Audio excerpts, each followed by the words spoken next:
Irina Stevens, publisher at Five Rivers Publishing, and I've invited Dave Laderoux. Say hi, Dave. Hello. And Susan Forrest Hi there. to join me this evening. Both of them have been nominated this year for a category in the Prix Aurora Award. The Prix Aurora is a Canadian literary award that's given every year in the science fiction, fantasy, and speculative fiction genres. And Susan has been nominated this year for, do tell us, Susan. It's a short story called The Gift that came out last year in the Urban Green Man anthology. And yeah, it's a fantasy story. And Dave has been nominated for? It's a story called Out of Time. It's a novel targeted at young adults that came out beginning of November 2013 from you guys. That's right. Okay, so what does it feel like to, first of all, have been shortlisted for the award? Tell us about that experience. Okay, well,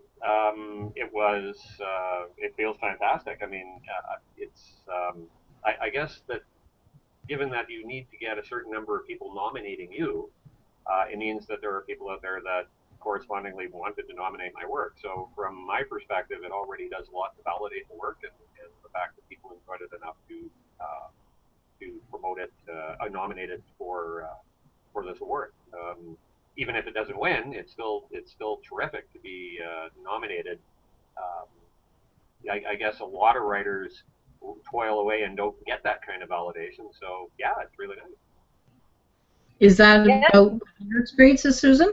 Yep, I would have to certainly echo what Dave said. The other thing is, I have to say, I was absolutely floored when I received the nomination. I had been nominated twice before this for other stories that were much more high-profile stories. They were in, big magazines, and this is just a quiet little story in a. Well, I have to say, the Urban Green Man has got a lot of buzz about it. People have been talking. But yeah, I have to say I was really surprised when I got the nomination, so yay! People talk an awful lot about literary awards and that it can be career changers. Certainly that is the case with the very prestigious awards like the Booker or the GG or the Giller. How do you feel about the Prix Aurora, and what are your expectations as to how it might affect your writing and your career? Well, from the point of view of my writing, it certainly is terrific encouragement to keep doing it. I guess that one of the truisms of being a writer, unless maybe you're Stephen King or George R. R. Martin or something, is that you kind of, I think I mentioned previously, you kind of toil away and you put stuff out there and you presume people are reading it, but you don't necessarily get a lot of feedback. And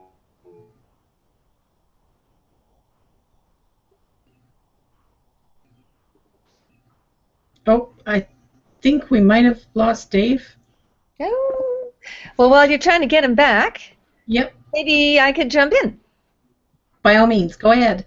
Okay. Well, yeah, I would say that having this nomination, I mean, it's a Canada-wide award, and that is pretty awesome, I have to say. But I've often thought that the truism that people will say over and over again, it's an honor just to be nominated, right? But I think that's really true. I mean, if you look at other fields of endeavor, and what springs to mind is things like the Olympics, or right now we've got the World Cup of Soccer is on right now. Just the fact that you have a field of so many sprinters means that on this particular day, this one happened to beat the others out by a fraction of a second. But they're all world class, and if the wind had been blowing a different direction or somebody had eaten their Wheaties for breakfast, it could be a very different result. And I think the same thing is true with awards, that it is lovely, absolutely amazing to have the nomination. But so much, particularly in the arts, is very dependent on the taste of the editor, or the if it's a juried award, then the jury of readers, or in this particular case, this is an award given by people from all across Canada who've read the books or read the stories, and choose their favorites. But it is very much based on taste, and so what is one person's cup of tea isn't somebody else's cup of tea. It doesn't mean that there's a gigantic difference in the quality of the stories. So yeah, just to be listed with the other stories in the category, it's that in itself is great. So, given that we're discussing personal taste, why do you think perhaps your particular stories were chosen, Susan? You can lead off with that. Okay. It's kind of interesting because the Urban Green Man had its accepting period, or its open period, for a long time, longer than that, probably 10 or 11 months. And I had a kind of a story niggling around in the back of my head, and it wasn't coming together. It wasn't coming together. And I happened to talk to the editor, and she was just gushing. She said, "Oh, we have so many good stories. We could fill this anthology 3 times over." And so I was feeling a little bit daunted by that. And she said, "What we don't seem to have a lot of is stories with unusual settings." And that was kind of that spark that helped me put the story together in the end, because I thought, okay, this is an anthology about the Green Man, which is a famous legend, but it's the urban Green Man, so it's the Green Man in an urban setting. And I thought, well, what could be more urban than a country and western bar? So I think having the idea of putting the story in an unusual setting is one thing that was helpful. But the other thing is that we always come back to the same themes that we're thinking about over and over again. And I have to say that I've almost come to the conclusion there's nothing to write about except climate change, because my brother is a passionate environmentalist, and every time you turn on the radio you hear again and again and again.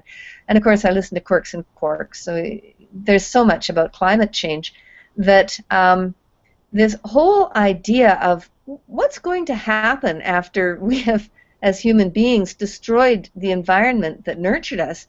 Well, the earth isn't going to be over, and the plant and animal life is not going to be over. And so that really gave me the jumping off point for this particular story. And I think that the reason that it maybe struck a chord with some people is because it's a quiet story about one man in a country and western bar, but who winds up coming face to face with this exact huge problem that we're all facing when we don't have our heads in the sand. And Dave, why do you think that your story resonated with readers that they nominated? Yes, I'm back now. I think the technology failed there momentarily. Okay. Kind of ironic for people who write science fiction. And anyways, well, it is a young adult story, and young adult stories are very popular. There's been a huge surge in popularity of that type of story. But one of the things I know that has appealed to people that I've talked to is the fact that, again, like Susan, it's a little bit different. In 2 ways. A lot of young adult stories are targeted at girls, and Out of Time is targeted at boys. It's a different readership. But I think more compelling for people is the fact that I've tried to quite deliberately stay away from some of the we're talking about a different setting. Settings drawn from Northwestern European mythology are very, very common, very popular, or maybe more broadly European. So if we look at things like vampires, and werewolves, and those types of fantasy tropes, they're very heavily used. Whereas Out of Time draws on the folklore and mythology of the Anishinaabe people, the Ojibwe Aboriginal people of North America, particularly of the Great Lakes region of Canada. So it's a different setting. It's a fascinating setting, and the mythology of these people, their cultural traditions are very, very very rich, very, very detailed, fascinating stuff. But we live alongside them, and they live alongside us, and we don't know much about one another. In fact, there's quite a cultural divide there. So I think that has spoken to people in a way that perhaps it probably wouldn't have if I'd chosen to say, write something based on fairy mythology from the British Isles, or yet more vampire stuff from Eastern Europe or something like that. So I think that's probably what it is for Out of Time. Great. So what do you think your prospects are realistically? Oh, for the short story, I don't think so. We've got a field of 7 short stories, and some of them are amazing. If you know anything about the Prix Aurora Awards, and Lorena, I know you do, but for some of the people who might be watching this, one of the big benefits of being a member of KISFA, which is the organization through which the voting is done, is that you get the nomination package. In other words, you get, I'm not sure, Dave, you can talk a little bit more about the novels, whether you get full novels or just a sample, but for the short stories, you do get a copy of all the short stories, you get all the poetry, like whatever's been nominated, the voters get a package so they can read all of the materials, and there are some wonderful, wonderful stories there. So, as I say, an honor to be nominated, but to win, I don't know. I think it's taste-based very much, so I guess there's a chance, but there definitely are some amazing short stories. Yeah, I'd like to say that, oh yeah, I got this award sewn up, but I'm not going to say that. I have to say exactly the same thing. There's some amazing stuff, some fantastic stuff in the young adult category, and some stuff from at least one book from a major publisher. I believe one of the big American publishers. So, and that in itself doesn't mean it's going to win or not. I realize, but it just goes to show the quality of the stuff that Out of Time is standing with. And I mean, realistically, I'm going to be expecting to be applauding for somebody else the night that the award is issued. I'm going to try to go out to Vancouver to be there for the event. Actually, I will be thrilled beyond words if Out of Time wins. But if it doesn't, I'm not going to be terribly disappointed, because for it to stand with the works that its fellow nominees, I think it has just thrilled me to bits. So, yeah. Having said that, yeah, I'm going to win. How could I not say that, right?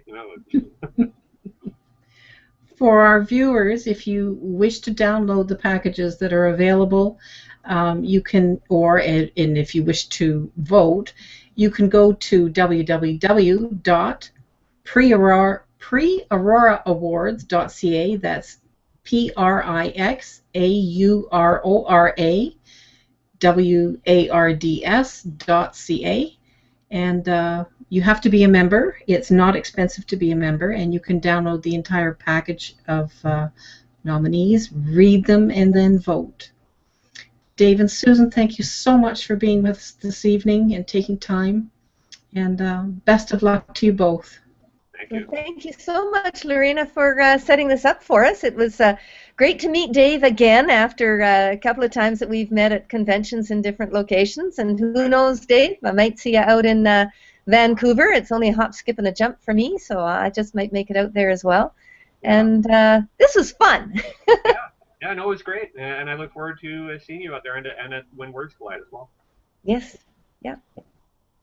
Thanks very much. Good night, all.